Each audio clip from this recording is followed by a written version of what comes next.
Hi, it's Simon here from Analog Anorak, and it's been quite a while since I did my last video. I originally had promised another short video, but somehow it turned into a deep dive. But I hope this subject's of interest because it's about musical fusion really, and I've come across 3 Decca recordings that fuse jazz with classical recording techniques.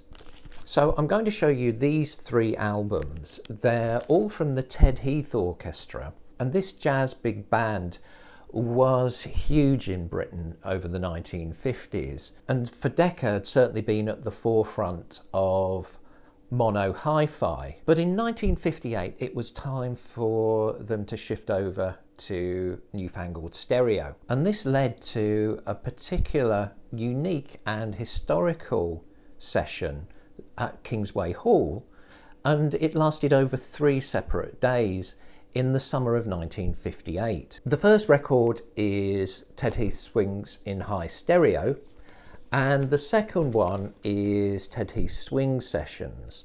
Now I hope I haven't lost all of the classical fans yet, because one of the really unique things that happened was they utilised the classical music department, because since 1954 they'd obviously been working on stereo at Kingsway Hall and was starting to produce some really quite stunning results. And the results that came from this is almost like a classical wind band that swings. The quality of the recordings is up there with some of the great classical product that came out during the golden age of stereo. So on the days in question, they had the Ted Heath Orchestra on blistering form, partly because this was the first time a stereo recording took place live in Britain. At the controls was Decca's legendary engineer Ken Wilkinson, and one of the reasons this video is a bit of a deep dive is the more I looked into this live session,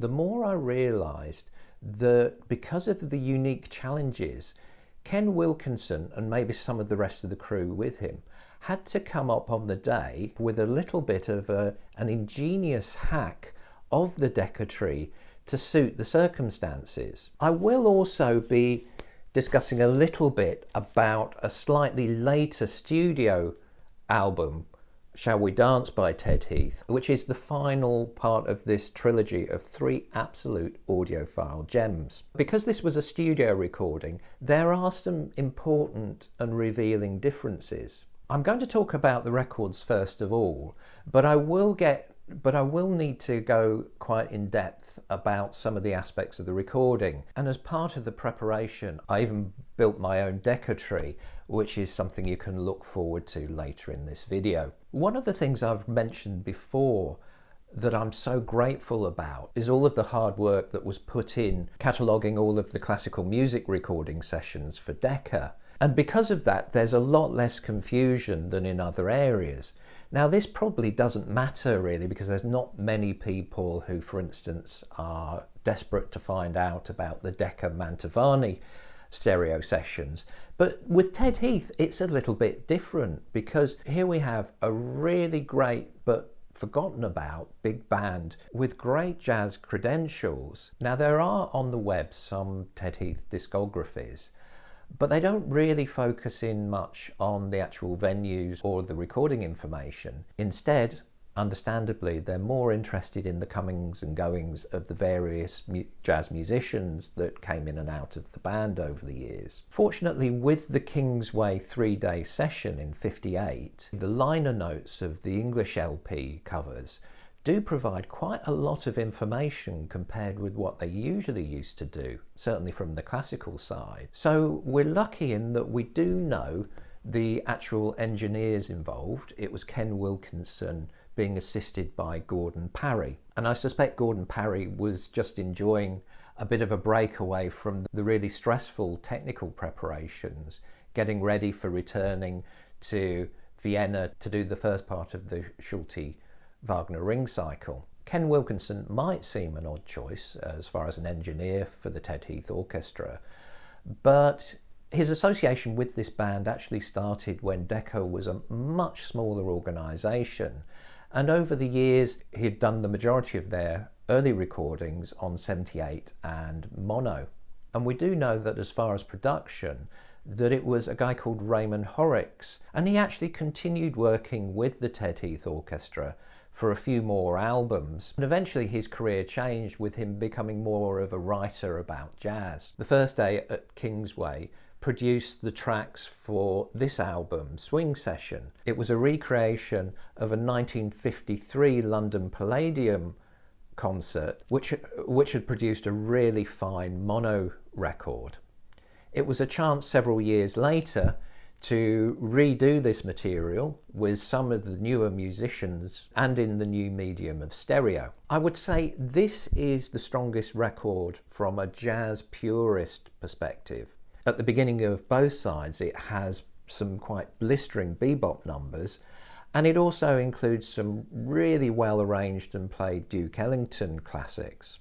And there's also a bit of a stereo spectacular at the end, which is called Rhapsody for Drums. It used to be a live drumming spectacular involving drumming powerhouse Ronnie Verrill, and it goes really well with stereo, as on the left and the right hand side the orchestra members all had their own individual drum, and during certain sections would join in. If you're in your 50s and Ronnie Verrill's extrovert drumming sounds a bit familiar, that actually comes from The Muppet Show. As a part of his later career, he got the gig of playing all the drum parts for Animal in The Muppet Show, as well as doing some very varied and lucrative session work. I would caution against an internet rumour, which is that Ronnie Verrill used to come in and do for Ringo Starr all the hard parts of the Beatles recordings. I give that rumour 0 out of 10 as far as credence, and I think the Muppet Association is far cooler anyway. There is also one unplanned unique moment in this session recording that I'm so pleased stayed on the recording and didn't end up on the cutting room floor. And it involved a guest of the band called Timothy, who was actually the double bassist Johnny Hawksworth's pet dog, and he was a kind of unofficial mascot for the band. He used to be taken to various gigs and usually would just sit there and fall asleep. Halfway through the concert, on a track called Dark Eyes, Don Lusher on trombone plays an inspired solo, and Timothy, who normally found it very easy to be a quiet good boy, just found it harder and harder to control himself, and halfway through the solo lets forth with a single loud bark.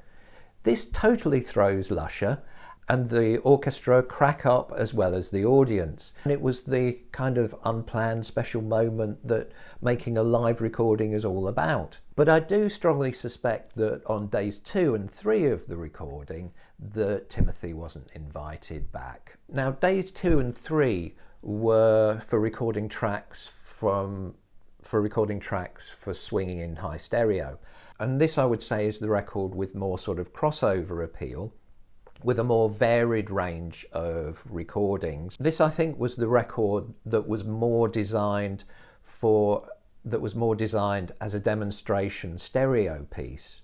And I think there was a particular piece called Big Ben that was adapted to show off a stereo soundstage. This particular track, I think, had an impact on the arrangement of the band on the stage, and I will talk about the slight negatives of how they sorted this out. In 1958, Kenneth Wilkinson had only just been given the thumbs up to move over from mono to stereo, and he had been making up for lost time, doing lots of the stereo recordings at Kingsway. And the day before the first Ted Heath session, he was actually doing this recording, which was Monteur conducting the London Symphony Orchestra playing Elgar's Enigma Variations. Wilkinson used the Decca tree without riggers, and the way they used Kingsway Hall for these recordings was actually using the whole of the hall, with the stage at the back often only being used for the choir on choral pieces. There's a small amount of online content about these Kingsway recordings, and they are often praising the sonic qualities saying this is all down to Kenneth Wilkinson and the use of the Decca tree. But because this was a live session and with an audience coming in, it meant that the band had to play on the stage. And there are a few pictures that have been taken of this session that are really interesting. This compilation here does have quite a nice copy of the picture, and this one is very good because it's shot from above. These photographs are really helpful as far as the arrangement of the band, but they're also quite mysterious because the Decca tree is just nowhere to be seen. And instead there seems to be more of a standard arrangement of microphones on shoulder height stands. When I first saw these photographs, I just assumed then that the information about the Decca tree was just a myth. But when I looked again at these photographs, it revealed a familiar forward-pointing triangular shape arrangement of the microphone stands. The photographs do show that the microphones used were the KM56 microphones, which were used in the standard Decca tree. I also noticed some unusual positioning of the microphones, pointing quite high above the musicians' heads. And it was these photographs that made me realise that there was something quite clever going on. The Decca tree is famous for the quality of large-scale orchestral recordings, but it's not a looker. The first generation Decca tree, it's big, obtrusive, and ugly. It was actually built from leftover heavy-duty shelving supports used at Decca Studios. And the Decca tree got its name after Arthur Haddy famously quipped to Roy Wallace on first seeing it that it looked like a bloody Christmas tree. And the session photographs do show that there simply wouldn't have been enough room on that stage for the whole orchestra, for Ted Heath conducting, and for the required bulky floor-based boom stand required to suspend the Decca tree. The only way this could have been done was how they'd solved the problem in Geneva of building an extension actually into the auditorium. But it would have been clear that putting the Decca tree into the crowd would have seriously hampered their enjoyment and participation, and really created a barrier between the audience and the orchestra. Another reason we have to consider is that in the 1950s there was still quite serious competition and rivalry between Decca and EMI Records, who were also based in London. It has been speculated that the original stereo sessions did take place in Geneva, partly so that they were done as far away as possible from any prying eyes from EMI. And in 1958 the Decca tree was Decca's secret weapon, because it did create a much stronger central image than the comparable EMI stereo recordings. So they may well have not really wanted their unique intellectual property exposed to the general public in this way. If so, the solution, which I've dubbed the stealth Decca tree, was a good idea, because the original plan of just inviting ardent Ted Heath fans, in practice the sessions just didn't work out that way. And once word got around locally what was going on, there was quite a ragtag of the general public visiting over those 3 days, and it included curious students from the London School of Economics.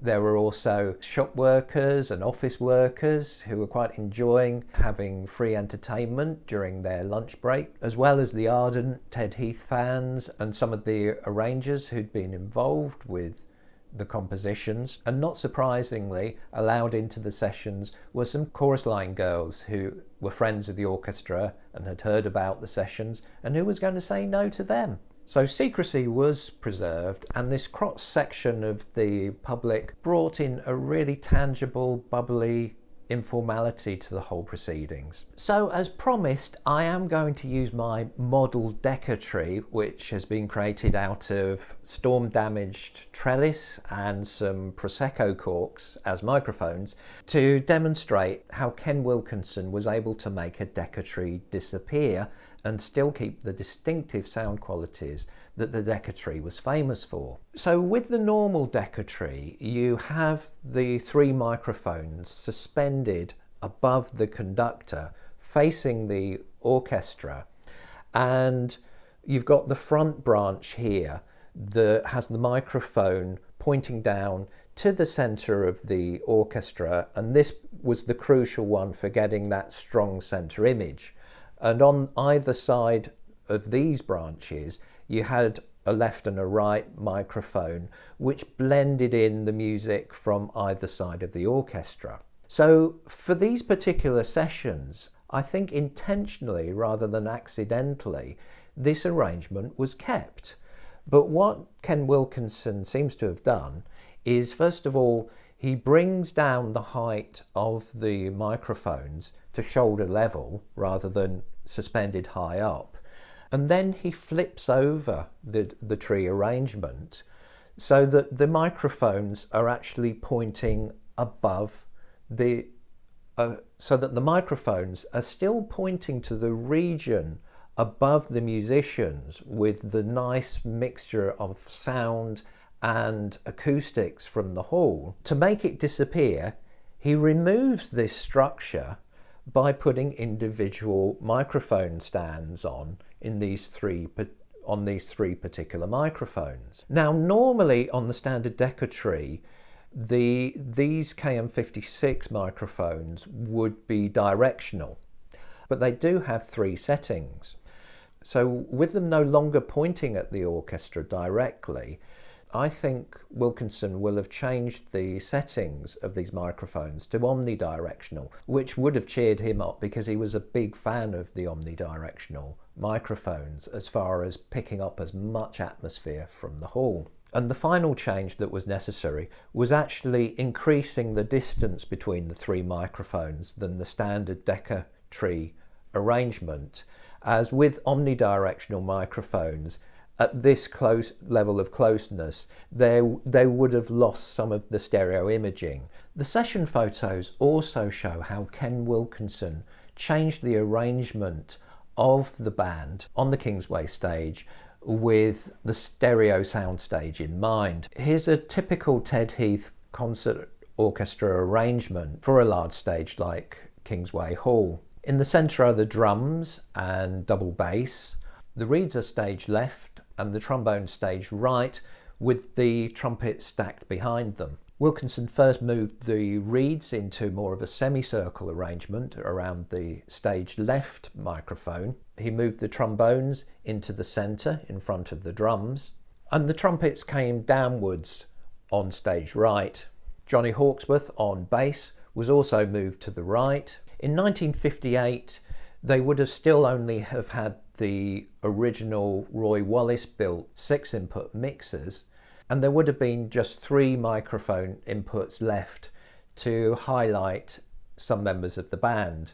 On the photos, we definitely can see that one went to the grand piano, and from listening to these records, I suspect that the last 2 microphone inputs went to the drums and to the double bass. So I hope I've been able to convey some of the really quite clever and effective changes that Ken Wilkinson made for these recordings, and that he managed to preserve the sonic qualities that Kingsway was becoming famous for, with keeping the Decca tree a little bit hidden, and also to maintain the enjoyment and participation of the audience. Going back, however, to the track Big Ben, which was from this album and was the big stereo demonstration piece, this movement of Johnny Hawksworth to stage right on double bass rather than his normal position to the centre does create some really interesting stereo effects, because they also bring in the piano on stage left and a lot of spectacular drumming in the middle. And with the title Big Ben, they do a kind of percussion TikTok effect with other members of the orchestra. Not only does with time it seems a little bit gimmicky, but also for continuity, they do keep Hawksworth on double bass on stage right for all of these sessions. And this decision, I think, is the only flawed one that Wilkinson made for these sessions, because for this style of music, having a more central bass combined with the drums, is essential for pinning down a really tight rhythm, and Hawksworth's literal sidelining does slightly neuter the impact of his bass playing. If you compare this recording, which is the mono Palladium 100th session, which my mum and dad went to, by the way, and they've still got the tickets and programme to prove it. When you listen to this, Hawksworth's bass is so prominent and impactful compared with the bass on the Kingsway 2 records. It's a similar issue with Shall We Dance. This recording is perfectly balanced, and the double bass is bang in the centre with the drums. This recording, which was made about a month after the Kingsway session, is definitely a Decca Studios recording rather than Kingsway Hall, as has been claimed. It has absolutely wonderful sonics, and it's one of the reasons why it's one of the 3 absolute gems. This one for perfect sound recording, and the other 2 for really good stereo imaging and exceptional atmosphere and playing and excitement. There is also another thing that is far from certain that's been claimed about this recording, and that is that this is also a Ken Wilkinson engineered recording. And I think it's possible, because it was only a few weeks after the session that we know Wilkinson recorded at Kingsway Hall. We know that this took place in a studio rather than at Kingsway Hall, because the recording above me, the Pears and Britton Schubert song cycle, was being recorded on those dates there. So that claim definitely isn't true. We definitely know that these recordings were the end of the era of Ken Wilkinson's involvement with the Ted Heath Orchestra. And after this point, he went on to specialise entirely with classical music, although occasionally, like these recordings, there are some with jazz influences. Wilkinson passed on the responsibility for recording Ted Heath entirely over to Arthur Lilley, who mainly did studio recordings for Decca. Raymond Horrocks continued to produce Ted Heath, and his memoirs in this compilation, interestingly, only mention Arthur Lilley, which does raise the possibility that the live sessions were the last to involve Ken Wilkinson. I can certainly understand why this recording is credited to Kenneth Wilkinson, because the sound balance is gorgeous. It is designed with dancers in mind, and so it's a little bit samey as far as medium-paced material. But although we'll never know for certain, I think this is the strongest candidate for a recording made using the full-fat, proper Decca tree, rather than the stealth hack, which was excellent, an inspired solution, but this is very special. One of the things about Arthur Lilley is that by the mid-60s he had been pulled into doing the Phase 4 recordings, which involve multiple close miking and is definitely not audiophile. And his reputation has been tarnished by this. But when he was asked to, Arthur Lilley could produce some fabulous natural sounding classical recordings like the 2 over my shoulder here. And Raymond Horrocks has written in these memoirs from the compilation about Arthur Lilley, "We were well into the tape revolution, but in those days we didn't have multitrack, and we had to get the balance right on the sessions. It was a very good discipline. Since then I've made it part of my job to know what each individual mixing desk can do, but it was still my personal good fortune to start out on the road to Damascus with Arthur Lilley." So my position on Shall We Dance, it could be Kenneth Wilkinson, but it is just as possible that it is one of Arthur Lilley's exceptional natural sounding and balanced recordings. I'm really pleased to have had the opportunity to champion these recordings. It's been relatively late in the day that these recordings have been discovered again, and sadly there are no true Decca re-releases. In the 1980s, a company called Jasmine put out their own versions on vinyl of these Decca recordings, but they do not have the magic. The most beautiful sounding versions are the original vinyl releases, which were mainly mastered by Stan Goodall. They seem to be a little bit easier to get hold of in the United States, as these records did very well there in 1959, as they were on the back of 3 very successful tours by the Ted Heath Orchestra of the States, and there were more people around who had stereo hi-fi equipment. A few years later, both of the Kingsway albums were released on the same reel-to-reel, and that sounds fabulous, and I strongly recommend, if you're interested in listening to some of these clips, to go on to my playlist, which will take you directly to a YouTube channel that specialises in reel-to-reel and has these ones. Around 20 years ago, Vocalion did put out a lot of the Ted Heath stereo and mono hi-fi albums on CD, and they're pretty good, and you can still get hold of them for quite reasonable prices on eBay. Sadly, I don't hold much hope of any of these coming out on an audiophile label, even though from a sonic perspective they sound absolutely fabulous. Following the quite meteoric rise of the Ted Heath Orchestra, there was a relatively quick and dramatic decline that was associated with that came in with the 1960s, with the massive change in tastes towards rock and pop, while their own fans got older with more commitments towards mortgages, household bills and families. And sadly, Ted Heath's health absolutely cratered in the 60s, and he had to retire and died a few years afterwards. The musicians, who were all extremely talented, moved over towards quite lucrative session or TV light entertainment gigs. And then in the 70s and 80s, quite a few of them moved over to the Sid Lawrence Orchestra, which was the 1970s equivalent of the Ted Heath Band. But it's been a lot of fun looking into this, in particular because it's been a good chance for me to talk to my mum and dad, especially my dad's memories about the Ted Heath Orchestra.